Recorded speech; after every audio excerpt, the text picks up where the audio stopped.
First అయితే ఇవి చూపిస్తా. మీ అమ్మగారి డ్రెస్సులు, ఇది ఒక టాపు, ఇది లోపలికి వేసుకున్న తర్వాత కూడా ఇంకొకటి తీసుకుంది. ఇది లోపల వేసుకుంటాను అనుకుంటా.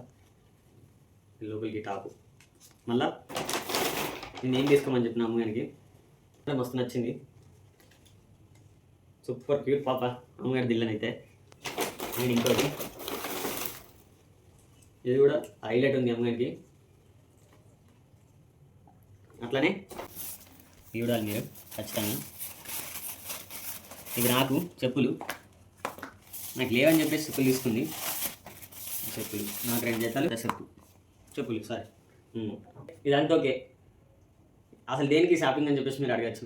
నాకు కూడా తెలియదు ఫ్రెండ్స్. వచ్చేసరికి ఏమంటుందంటే టూర్కి వెళ్ళి వచ్చిన వచ్చేసరికి మనం రేపు టూర్కి వస్తున్నాం అంటుంది. టూర్కా ఏడికి అని చెప్పేసి నేను అడిగిన. నేను చెప్పాను ఇక అంటుంది. అసలు నీకు ఏమన్నా టూర్ పోవడం అంటే ఏమేమి చేయాలో నీకు తెలుసా ఫస్ట్ అని అన్న.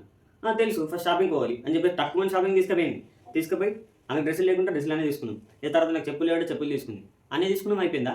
అప్పటికే అడుగుతూనే ఉన్నా, నీకు టూర్ అంటే ఏందో తెలుసా, అసలు ఫస్ట్ ఏడికన్నా తెలుసా, నీకు ఎలా బుక్ చేయాలో తెలుసా అని చెప్పేసి అడుగుతూనే ఉన్నా. నీకు తెలియదు ఊకో, రేపు పొద్దుగల మబ్బులో పోతున్నామంట. మబ్బులేనా? ఏడికి అసలు ఏంది టూరు? మేము టూర్కి వెళ్తున్నాం, అది మహికి సర్ప్రైజ్. అండ్ నీకు అవన్నీ అనవసరం, నాకు అన్నీ తెలుసు ఆల్రెడీ. మనం ఏమంటారు, కాశీ వరకు నువ్వు వెళ్ళినప్పుడు ఎట్లా ఏంది అని నేను అన్నీ చూసిన. నీ వైఫ్ అన్ని కొన్ని రోజులు ఏం చెప్తారు, ఇప్పుడు నీ వైఫ్గా నన్ను చూడడం కాకుండా బిఫోర్ మ్యారేజ్ అమ్మగాడు ఏంది ఒకసారి గుర్తు తెచ్చుకో, దాన్ని బట్టి ఆలోచించుకో నేను చేయగలనా చేయలేనా అని చెప్పేసి. నువ్వు ఈ సర్ప్రైజ్ జస్ట్ ఎంజాయ్ చేయి అంతే, ఎక్కువ ఓవర్గా థింక్ చేయకు. నువ్వు డబ్బుల గురించి కానీ, మనం వెళ్ళే ప్లేసెస్ గురించి కానీ, అండ్ బుకింగ్స్ గురించి కానీ. బుకింగ్స్ ఎందులో బుక్ చేయాలో కూడా నాకు తెలుసు. మేక్ మై ట్రిప్ ఉంది, రెడ్ బస్ ఉంది, అభి బస్ ఉంది, అండ్ నాకు అన్నీ తెలుసు. నువ్వు నన్ను ఇంకా చిన్నపిల్లలక చూడకు.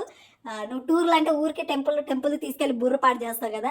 వైఫ్ టూర్కి తీసుకెళ్తే అసలు వైఫ్ని ఎక్కడికి తీసుకెళ్ళాలని నేను నిన్ను తీసుకెళ్ళి చూపిస్తా. నాకు ఇప్పటికి షాకింగ్గా ఉంది ఫ్రెండ్స్. ఫస్ట్ నీ దగ్గర పైసలు ఎక్కడిరా? నువ్వు టూర్కి వెళ్ళేసి వచ్చేదాకా అది అడగదు, టూర్కి వెళ్ళేసి వచ్చినాక చెప్తాను నీకు డబ్బులు అని. అసలు ఫస్ట్ నీ దగ్గర ఎన్ని డబ్బులు అవన్నీ చెప్పు నాకు. ఎక్కడికి తీసుకుపోతావు ఏంది, అసలు సరిపోతాయా? మధ్యలో నా ఫ్రెండ్స్ నన్ను అడిగేందుకన్నా నేను రెడీ చేసి పెట్టుకుంటా. నీది ₹1 అంటే ₹1 కూడా వద్దు గైస్, నేను చెప్తాను. ₹1 కూడా వద్దు, నేను తీసుకొస్తాను. భయం పడుతుంది నిజంగా, నీకు అర్థమైతలేదు. ఇప్పుడు దాకా ట్రస్ట్ చేసినావు కదా, ఇంకాసేపు ట్రస్ట్ చేయి అంతే. రేపు మార్నింగ్ వెళ్తున్నాం, 5 o'clock వెళ్తున్నాం, నువ్వు 4 o'clock లేచి రెడీ అవ్వాలంతే. అండ్ మనం ట్రిప్ ప్యాక్ చేసుకోవాలి. నీకు ఎక్కడైనా తేడా అనిపిస్తే అక్కడ నుంచే మధ్యలో నుంచే తీసుకొచ్చేసాయి అంతే. కానీ వెళ్ళే ముందు నా మొబైల్ చెక్ చేయక, అస్సలు చెక్ చేయొద్దు, నా మొబైల్ ముట్టుకోకూడదు అంతే. మొబైల్స్ మా ఇంటికి ఏమైనా తీసుకుపోతున్నా, మా వాళ్ళు ఏమైనా కాంటాక్ట్ అయ్యారు. నువ్వు సర్ప్రైజ్ అన్నప్పుడు సర్ప్రైజ్ లాకుండా అంతే, ఇవి అవి అని నువ్వు బుర్ర వాడకు అంతే. మార్నింగ్ బస్ ఎక్కినాక అర్థమవుతుంది కదా నీకు. సరే బాయ్ ఫ్రెండ్స్.